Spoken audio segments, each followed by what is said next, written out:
Hello and good evening to all of you who've joined from Sri Lanka and wherever you are in the rest of South Asia or the world, as the case may be. Thank you for joining this talk with Sharni Jayawardena. Sharni, it really pains me to introduce you because on the one hand, I don't want you to cringe and start shouting at me if I really say how important you are insofar as photography and documentary and filmmaking goes in Sri Lanka. But I hope that in the course of our conversation, that your contributions will be clearer. Sharni, first and foremost, welcome to Thank this you. talk.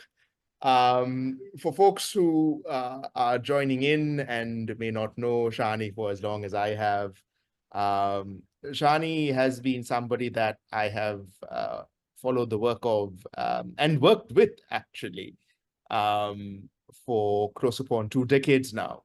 And I believe, Sharni may disagree, is one of Sri Lanka's foremost photographers and documentary filmmakers, with a caveat, the fact that you may not know Sharni for those facts is also, I think, in a sense, credit to her for going into the background and not taking center stage and always allowing somebody else to speak on behalf of or around the work that she creates.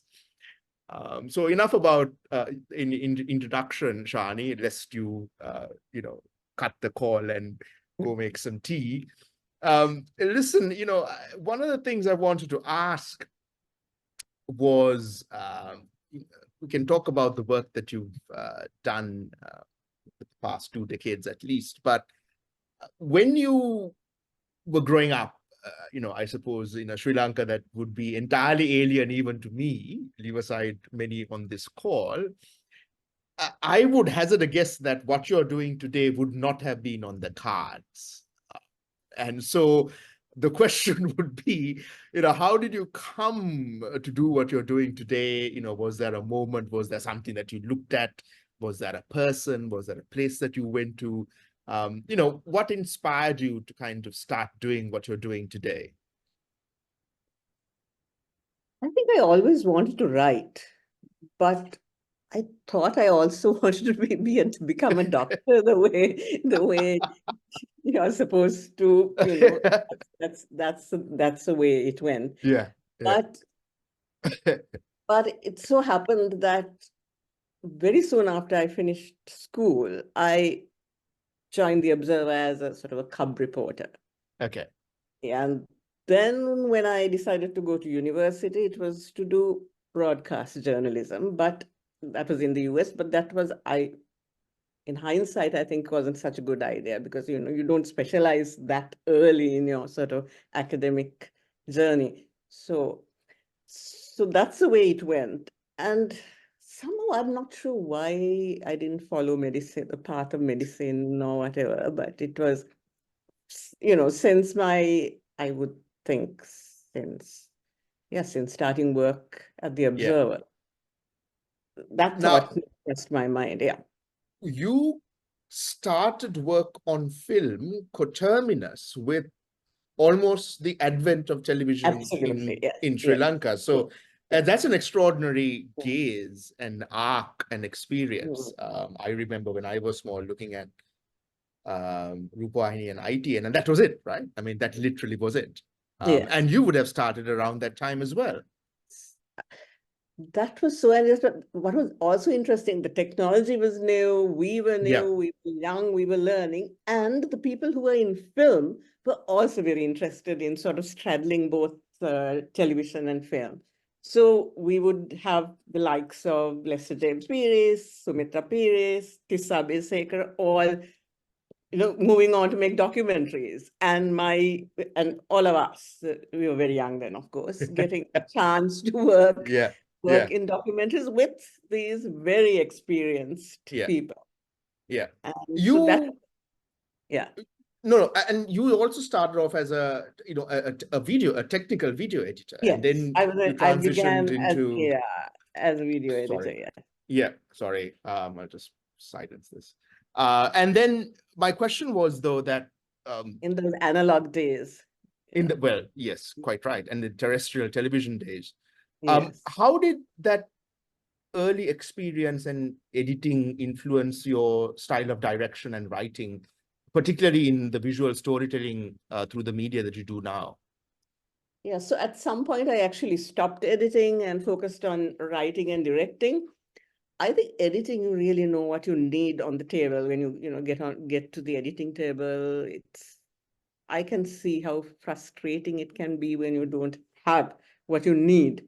So, and also in terms of how to put a story together, I think it was a good start to start as an editor. So, so with analog, when we shifted to digital from analog, I stopped editing altogether, and always worked with other editors. So it was, yeah, yeah. When you started with Worldview, which I don't think exists anymore. Yeah. What could you So clarify what that Worldview, was? it was Worldview International Foundation, and it was, the days when people were talking about the New World Information and Communication Order, then the South Commission happening. So there was a lot of talk about the South and the need to have better representation of the South in the media. So And by it the was South, you mean the global South, not the the South of Sri global South. Lanka. Yeah, Yes, yeah, yeah. yes. So it was that background on the one hand, and also television sort of beginning in Sri Lanka on the other. So it was very, very exciting times for a lot of us, yes. When you were interviewed by Women in Media Collective, something that you shared, I'm sure you've forgotten, but I had this quote. You said that, and I quote, "There are many contemporary Sri Lankan photographers who delight and inspire me, and I am full of admiration for photographers like Dayanita Singh and Vivian Maya," close quote. Who are they and why are they important to you? I think Dayanita, I think she's very classical and very sort of understated. So I like her for that. Whereas Vivian Maya is just a very raw documentary photographer, I think, also with a very good sense of, in a way, a sort of aesthetic sense also, but she's much, so two photographers I like for two different reasons. And you've not mentioned any, you didn't, at least in the interview with WMC, you didn't mention any names for the Sri Lankan photographers. Would you care to Okay. share any who inspire you?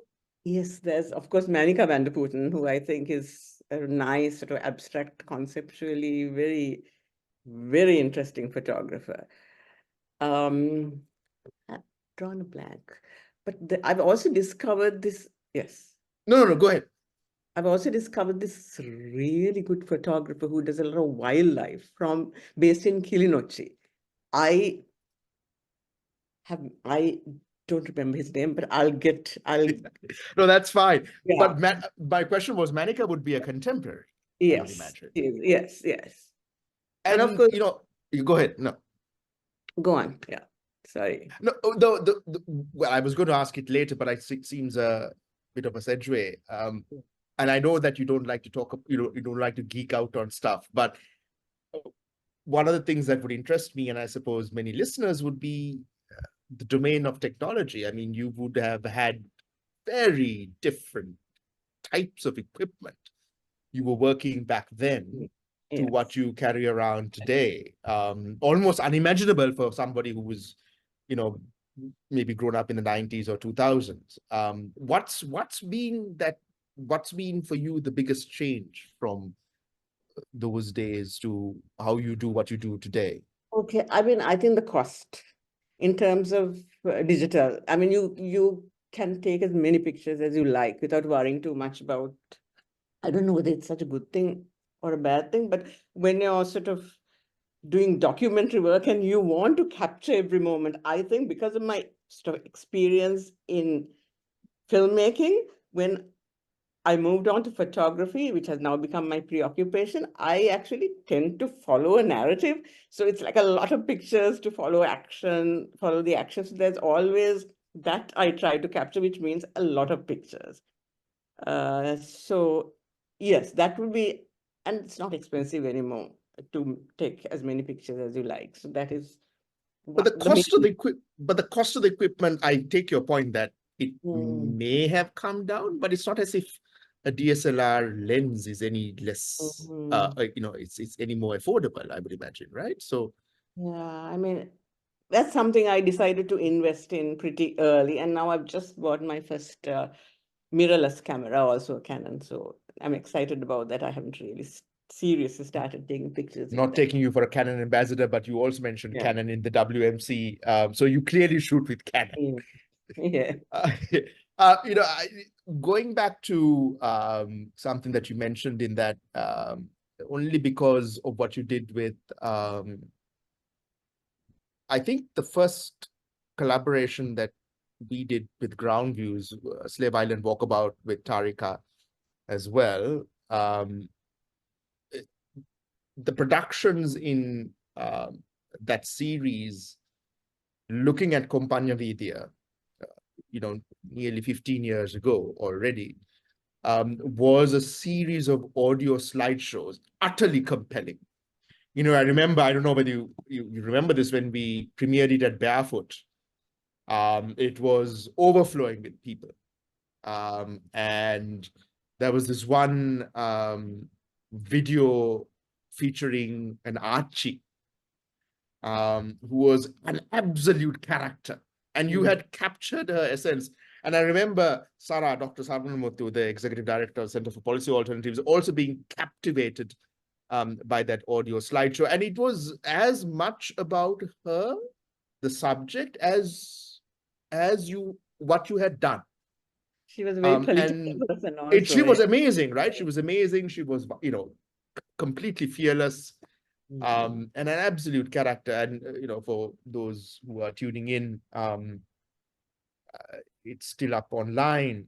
Um, and you mentioned that you had been inspired to do that kind of work by looking at 1 in 8 million produced by the New York Times. Build a series which is no longer online. They probably archived it in a So way. what was that series, and what was so great about it that inspired you to do what you did in Sri Lanka?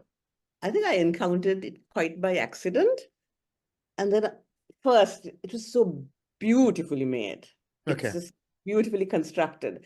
So what 1 in 8 million did was, it was a year-long project, and every week they would highlight one sort of eccentric or extraordinary or interesting person. right. So what happened was, first the producer would go and talk to the person, recorded the interview, and then the photographer would go and engage with the person and take pictures. And they decided very early on that the pictures would be in black and white, and So this it is New Yorkers, all New or Yorker. So one in eight right, million, yeah, right, yeah. basically there were 8 million New Yorkers then. It was just wonderful. And also I realized suddenly how compelling a still image could be. And even combine, so there was the narrative as well as sound effects. So there were two layers of sound and the visual. Um, so what was interesting was even the sound was sort of sharper and more sort of poignant when you actually listen to it. Even the water dripping from a tap against a still photograph. So I was totally captivated, and that's why I decided to do what I did with Tari. That's Uh, right. yeah. That's right. And For, what is to you the difference between that form of storytelling and, I don't know, like a traditional video documentary? I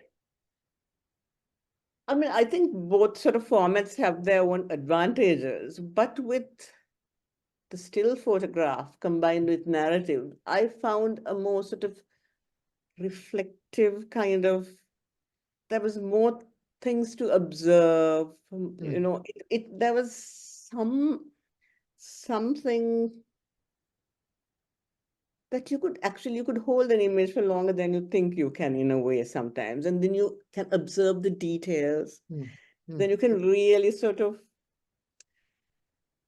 not wallow, but, really get into the depths of the picture and to sort of observe as an observer, reflect, observe. All those things could be done a little more, I think, with the still image as, yeah. I mean, in a And in way, that format, yeah. yeah, in that particular format, yes. No, you were saying in a way? I've forgotten, sorry. That's all right. And talking about Compagnia Vidya and Slave Island, off camera and before this session, we were talking about how you had gone to that area for a very, very long time. And again, Yes. those who are tuning in live to this talk may not know what it was, even when, say, I was growing up, and I remember Kumbanjimi, they're fundamentally different to what it is today. In, 2-3 decades that you've been going there, and maybe not just to document, but, just visiting there, obviously you've gone far more and before I did. What has, Sharni, been the most fundamental change for you in that area? I suppose when I first started going to Compagnia Vidya and to other areas in Colombo, that was in the 1980s, when Sri Lanka had a really progressive housing policy. Yeah. And we probably heard of the it was sort of 1 million housing program, and there was a sub program within the 1 million housing program called the urban housing sub program. So that was a wonderful program where the government was actually sort of treating slum and shanty dwellers with respect. So that program actually allowed people to get tenure rights for their homes, and the government offered loans that were affordable so that they could improve their homes, and also helped develop infrastructure. So they used a process called CAP, which is Community Action Planning. So it is a very, very inclusive process. And it saw a lot of these low-income areas in Colombo sort of upgrade itself. And it is a very sort of an empowering kind of situation. So later, when we did Walkabout Slave Island, and more recently, when I also made another documentary on women living in the city, it had turned the other way around when low-income people in the city are feeling really disempowered, and when they're being sort of evicted. So there's a lot of sort of everything's so different from yes. And we'll get to your latest documentary Colombo, later. yeah, okay. Later on, which is also on that project. But I was drawing the arc between, when was that? 2010 or 2011 when you did When we went to when you went with Tarika. So that was when people were really fraught, because That's they right, knew and that was when they were the being evictions of the bulldozed out. Like, Yeah. it was not just asking politely; it was literally, and not just metaphorically, being bulldozed Mm. out. And to what you've done this year with Tasha Besekari, Romy Pereira, and Rai Right. Baltazar, that's interesting arc. But I'll come to that soon enough. The WMC interview, you shied away from being called a documentary photographer, or rather, you shied away from being called a conceptual photographer and wanted to be associated with being a documentary photographer.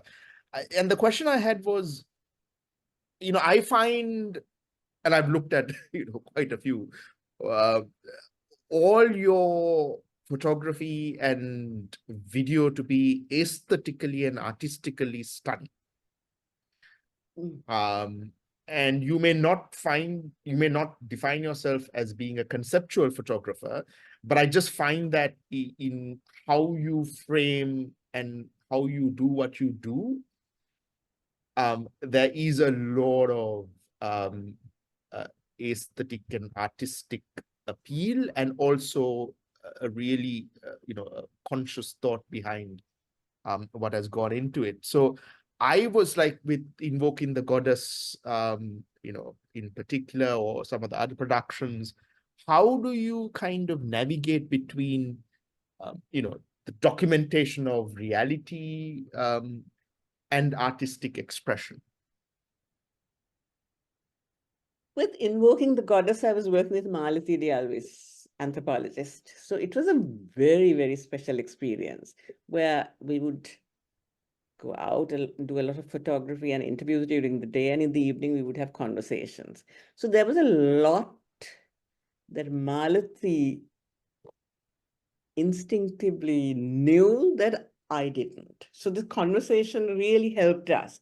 So while we were trying to capture very particular moments, yes, I mean, instinctively, I would also try to get the best angle, the best light. So it was, yeah, I would be moving a lot within a particular, I suppose that's something I do a lot.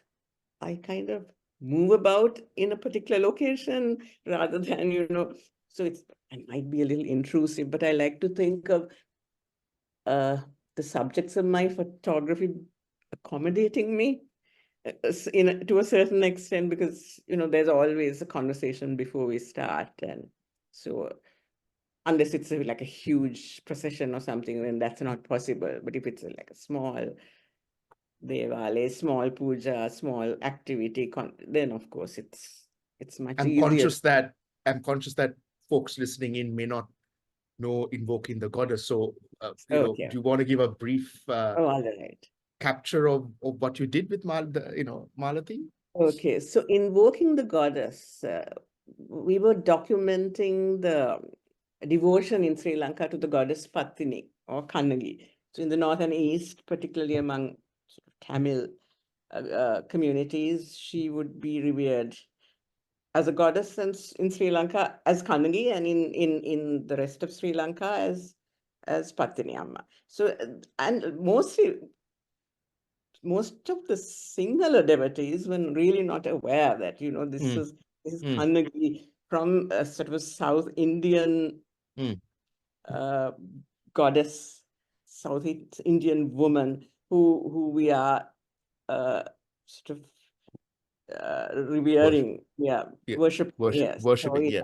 So we wanted to make the connection. We wanted to see, I mean, of course, there was Gananath Obesekara's wonderful book called the goddess Patini. So we drew a lot from that. Then also so it was really a lot of serious research. And so I saw it mainly as a documentation project. So document things, yeah. And was the Ground Views project, whatever you published on Ground Views, prior to the work with Malati, or during it, or after? Do you recall? Because, I mean, viewers can also go to Ground Views and, just before, when we were starting the project. Starting it off. And that was also a stunning series of photos. And of course, you went on to create much more. I want to talk about another project of so many that you've done. Archive of Memory. 70 stories, yeah? Yes, for the 70 years since. 70 stories, 70 years, all black and white, if I'm not mistaken. Can you, so that came out for what, 5 years ago? No, when was that? 3, 4. It came out a little later than the 70 years, yeah. Right. Yeah. And folks can buy it, I would assume? Yes, I would think so. And yes, it's a GIZ supported book. So book. I mean, you very kindly sent me a PDF to look at. I was just captivated by the write-up, but also the selection of the photography. And I wanted to ask you, exactly right. I mean, and what did you do? Well, it's a two-parter. How did you select and capture those images? I mean, I would have imagined that, it would have been hard in and of itself, and quite difficult to choose what to take a photo of to complement the story.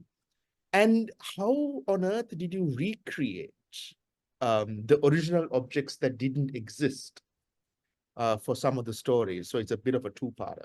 Okay. So some of the objects are original ones. So for the ones we couldn't, we would ask the storyteller to see whether there's a fairly similar object that they could share with us. And a lot of the times that happened. Then the other times, of course, we would have to go and search and find something that was close enough to the object. Yes. And so the first part, like, how did you, did they, was it hard to select? Oh, the stories or the object? No, well, the objects to complement the Okay. stories. I mean, It wasn't hard, but I would take of each object, I would take like 10 photographs or two of the same similar objects, and so that Malati and Hasini could choose from them. right.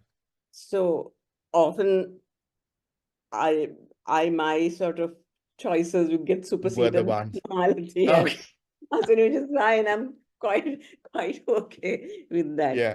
So And you had mentioned that there was tension between some folks wanting to tell the stories to remember and also wanting to forget. And I yes, so wonder how you navigated that dichotomy in the photography. You know, what impact do you think the photos had on well, wanting in helping to forget or helping to remember? I see. Of course, when I took the photographs, I'd read the story. So although I was like, in a way, objective, I was photographing an object and I was trying to be objective, I was also sort of very sort of infused with this story. So I really don't know. So I just instinctively took the pictures, and I'm sure some of them could have been better. Did you ever go back to the folks who, Oh, whose yes. stories, and Yes. what was their reaction? I mean, we got approval from every single storyteller before that was included in the book. So And did they find the story? I mean, I don't know, like when they looked at the photos, were they like, this is really something? Yeah. So there was two levels of it. The story also had to be approved by them because a lot of the stories were told and then it was translated. So they had to see that, and parts of the story may not have been used because it would have been too long. So once it was edited, that also had to be approved by the storyteller. So it was a very, I think, Democratic way of, inclusive. yeah. Talking about inclusion and democracy, in 2011, the Center for Poverty Analysis published The Right of Way, looking at what is it? This first highways, the Southern Expressway. Yeah. And you have a video on it, but you also wrote it, which is incredible, right? I mean, you wrote that. I don't have a video on it. We did. Oh, of course. Yes. There's Oh my God. there you go. Oh God. It was a complimentary output. And SEPA still has it on its website. And I think the reason I brought that up is that it's hard to keep up with all of what you do. But that is a good example of the kind of work that you've done on public policymaking. And I was reading it again in preparation for this interview, and I had forgotten the degree to which folks had been displaced, and there was so much of trauma associated with the building of that highway. And the displacement and the rights and the welfare issues and so on and so forth. And you had captured it really well, and the publication is available for free for download. But, the reason is you are really good at doing that as well. So I think why I get to write that sort of a book or publication is because I'm able to sort of translate very academic stuff to a more sort of accessible kind of language. Which is a gift. Yeah.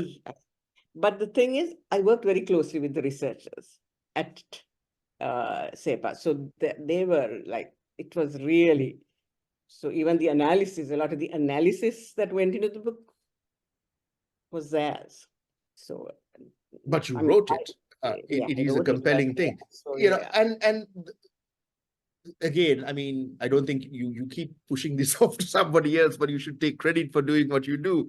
And the reason I ask this question is, in all of that, in the development public policy space, and the productions that you've done, when you reflect on all of that, has it really impacted public policy making, or are we still doing whatever the ... we want? And are you still documentary photographer who goes and picks up the pieces, as it were? Or is that, you know, do you do it with a view to changing the way public policy is made? Or do you do it to more as a documentation of the fact that it is done in I a suppose particular it's a way? combination of both. Yeah, with the hope that something will trigger some sort of policy action. For me, documentation is the base of it. I think it's so important to document things, even within a project, because so much sort of information that's lost if you don't document. So it's like the knowledge that's generated, the lessons learned, or whatever. So in the process of doing stuff, so much happens and so much is experienced and it's forgotten. So I really like to document those things. So I think that has so much value. Changing policy, I think it's also good to have things noted in a very scientific, very rational way. And I think, I'm not sure how much what I've done has helped change policy, but it helps because politicians do reach out to these very scientific documents when they have to, you know, have to make a case, whether it's for whatever purpose it is. They might have various kinds of purposes, but so it is important to do sort of policy briefs at least on various subjects. I think it's But really I would venture to argue that you're quite unique in your ability to write, to take photos, and to do video. And so it's the full spectrum, even with the SEPA publication. There was a video, and then there was this book. So that's quite extraordinary and quite unique. Talking about books, something that I haven't looked at but did read about was the A to Z of conflict, which but earlier this year, was it? that was, I just copy edited that. That's right. You were on the editorial team. But I mean, it has nothing to do with, like, it's no substantive editing or nothing to do with content, just copy editing. So I have to. You have though been involved in from the Zippo lighter onwards. I don't know whether you recall this. Yeah. For ground views. For viewers, if you go to ground views and you search under authors for Sharni Jayawardena, the first contribution that Sharni's made to the website is this fantastic depiction and framing of limited edition Zippo lighters.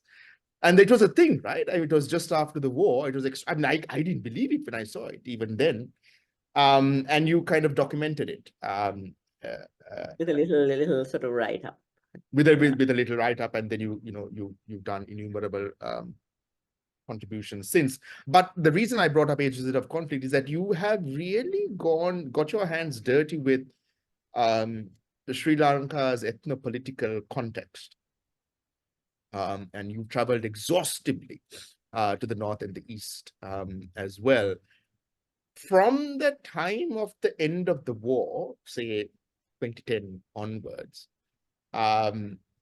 including most recently, I think just a couple of weeks ago, if I'm not mistaken, what, Sharni, has changed in the terrain, in the landscape, in the communities, to your trained eye?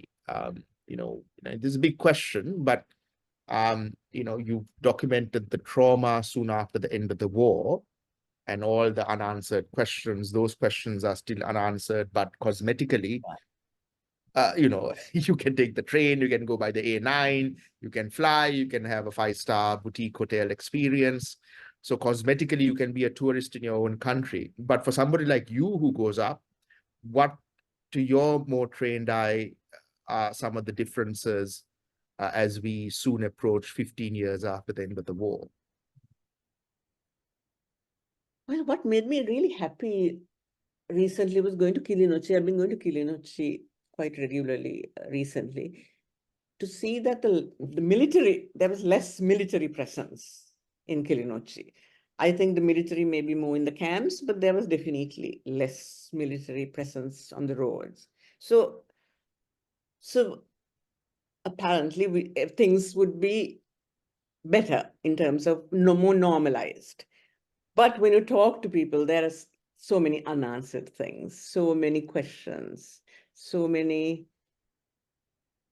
insecurities. So that's all there. So one of the things that happened since the war was I worked very closely with Radhika Hettiarachchi on the Her Stories project, where we talked to women survivors, and then more recently to women sex workers who've been working in conflict. So that really is something else.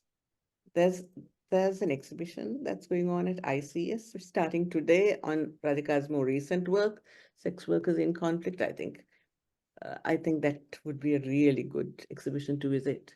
So she's done some really thorough work, substantive work on the subject of. So things haven't really changed. There's people are just sort of, I mean, of course, now everything is compounded with the economic crisis, the COVID, the political crisis. So the current political, everything is a problem. So people, I don't know. When you go up, Yeah. just independent of why you go up, do you take photos? I find myself taking less photos now, somehow. Why? Talking more. Talking more. Yeah. Yeah. Having more conversations. Yeah. I mean, it depends. Like I sort of suddenly encountered this beautiful pond in Kilinochchi, which was covered in kumudumal. Yeah. So I spent an hour just taking pictures of that. Yeah. It Yeah. was just so beautiful. Yeah. So I take pictures like that. And for work, of course, I take pictures. But it's less than I used to, which is fine. I think No, I was actually more interested in your unpublished collection, of just what you just said, actually, and wondering what they would be. Maybe a pond, maybe a lamppost, maybe a bush, maybe a flower, maybe a garbage can, maybe a flame, maybe a bicycle, maybe a pedal, a slipper, who knows, right? I mean, it would be extraordinary in a sense to kind of go through your unpublished collection over time, over the past 15 years, to get a sense of how that landscape has changed as well. This is what Radhika is trying to push me to do. And I think Radhika, Wait, which and Radhika, right? Hettiarachchi or Kumaraswamy? Hettiarachchi, yes. Okay. Right. So Radhika Kumaraswamy was also involved in the publication that Radhika put together on. Yeah. So I really like working with people like Maluti and Radhika. It gives me a lot of strength in whatever I do. I'm less insecure when I work with other people. And not necessarily on that topic, but one of the things that you brought up in the WMC collective is that you noted a decline in the number of women editors in Sri Lanka, and you couldn't quite answer why or figure out why. And that was a couple of years ago. I wonder if anything's changed. Well, I mean, I doubt it, but I want to ask you the question anyway. We've got a few camera persons, women, filming now, so which is good. But I still don't know about the editors. How does being a woman and women in filmmaking and doing what you do in particular, why is that important, and how does that shape the story? Oh, I think in a lot of ways, I have a little more access, I think, to Explain people. that. Uh, People, even men, not just women, I feel comfortable with us, with, you know, because I guess we take the time to kind of explain what we're doing. So I think like people are kind of accommodating. That's what I mentioned earlier. I feel that as a photographer, people, if I find the subjects of my photographs being accommodating, uh, that is important to me, for me to feel that way. So yeah, that happens. And I think you can have lots of sensitive men also who would be. I mean, talking about young photographers, Sri Lankan photographers. Ruvin is a really good photographer, very sort of delicate pictures, very lovely. So, I mean, there are so many that to pick one and not pick the others also. Um, but yeah, so I just feel it's a level of comfort people Mm, might have in your mm, presence. mm. It, Mm. it kind of comes out in which is not yet a full public release, but we've had just this week a screening at ICS, your latest documentary, being here, looking at the lives of four working class women in central Colombo, uh, with it's a collaboration with Asha Besekara, Romy Pereira, and Rai Baltazar. It's a wonderful film. I mean, let me congratulate both the three of them and you. And I hope that many more get to see it. I hope you put it up on YouTube. It needs to be seen. When you were talking to them, and this is actually a question I wanted to ask, but I was too tired and had to leave early. But when you were filming those stories of those women, um,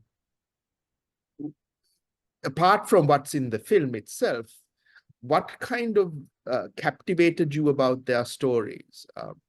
Each of them are obviously well, they're similar, but they're also quite um, they're distinct individuals. But was there anything that is not in the film that really spoke to you? Well, they were much more, I mean, they were very forthright and they shared their concerns without any kind of editing. So we had to, in the edit, sort of try to be a little protective of Yeah, our subjects because we didn't want them to get into trouble. There was one person who didn't want to be photographed at all out of the four people. So, yeah, so there were some fears that they would be treated badly by the authorities or, the military or whatever, if if you actually voiced your yeah, true concerns. So, I mean, in the interviews, of course, they were very open, but then we had to cut it down. But when we showed them, the four people, uh the documentary, before we showed it to anyone else, and what they said was, "Shit, we should have said much more." Yeah, yeah, yeah, yeah. that was, gosh, I wanted to say more. All three of them were there on that particular screening. Yeah. Do you feel, and this is my penalty question, when even that film is shown, and again, the viewers should know that this is a film about contemporary development of Colombo, urban development, basically. So the Colombo that you will be driving in, living in, visiting, going shopping in for movies, etc., is fundamentally different to the Colombo that Sharni, the four women talk about, right? I mean, it's like night and day. It's so sad in a way because, it's a uprooting, it's a violence that, you sometimes don't have words for. Uh, and it's 2023, right? And you're talking about the fear of repercussion. This is not during the war. This is not with, you know, some of the other individuals of previous governments and regimes associated. But still, there is that fear. Um, does it strike you as particularly violent that these stories still are so far removed from what we would see as Colombo? Yes, and it's something that's not really acknowledged at many levels, even by sort of uh, middle class communities within Colombo, or of course politicians. No one really acknowledges it enough. Even if it is acknowledged, it is dismissed afterwards. It's sort of, okay, this is a problem, you know. So it's almost, there's almost no solution. It's like that's the kind of situation that people are in, you know. It's also out of sight, out of mind, which is in a strange, Yeah, bizarre yeah, way, right? I mean, yeah, you yeah, kind of yes, inhabit it, but you yes. don't think about Mm, what you've been doing from mm, Walkabout Slave Island time. None of what I think for me, the power of your work is to render the ordinary into the problematic, to complicate it. I can't go on the Southern Highway without thinking of what you've written. I can't go to Colombo without thinking of that film or the films that you've made. I can't go to the North and East without thinking of the films that you made. I can't think about the war without thinking about the films on disappearances. I can't think about online hate without thinking about what you did, again, that production for Women and Media Collective. So you really, it's an art that you perfected to make documentaries and to do photography in a way that complicates the ordinary. Would you, would you agree with that? yeah, I Is wouldn't that totally is that some disagree, but it's not yeah, it is something that's the only way you can, like, you need to sort of look at the complexity of a situation, and that is finally what needs, you can't be simplistic about No, I things. agree. I agree. Yeah. And I guess that's also my final question. I mean, you've done so much. I can barely keep it all in my mind, and I'm sure that I don't know half of what you've done. Um, what's left to do? What's something that may be a burning desire for you? All things considered, access, money, time, equipment. If all of that was addressed, what kind of collaborations, what kind of narratives, what kind of project, or what kind of output would you love to do in the future? Hmm. There were two things that I'm thinking of. There are two things. One is the documentary I talked to you about the Malaya Tamils who migrated to the north and east, a documentary focusing on that, and another focusing on the death sentence, the Sri Lankan context, just fairly sort of ironic kind of documentary is what those are the two. But otherwise, I would like to be able to read a little more, and I'd like to also be able to do something more for the well-being of animals. And I really need to, because that is something that I'm most concerned about. Um, so that's that's something I want to do. Well, wonderful, Sharni. I hope that you get to do all of that uplifting stuff. I mean, but I don't see. I haven't got any questions. I wonder if the gallery can pass them around, or I obviously can't see whatever that's been put up on Facebook, and I don't think there's any on the Q&A here. But we do have time for anybody to pose a question on Facebook or on the Q&A that is on Zoom. So the galleries informed me that there are no questions on Facebook. There are no questions here. Sharni, thanks for joining us again. It's been an absolute privilege to follow your work over 15 years or more. I know that we didn't get to talk about your time with Young Asia Television and Shamini Boyle, but your friends and your peers are some of the individuals and women who have literally shaped photography and documentary productions in the country. So not only are you extraordinary, but you are in very august company. Thank you so much for Thank you, joining us this Sanjana. evening. Thank you. And thank you for all of you who joined in as well. And thank you to the Saskia Fernando Gallery for hosting this series of art talks. Thank you and have a good evening.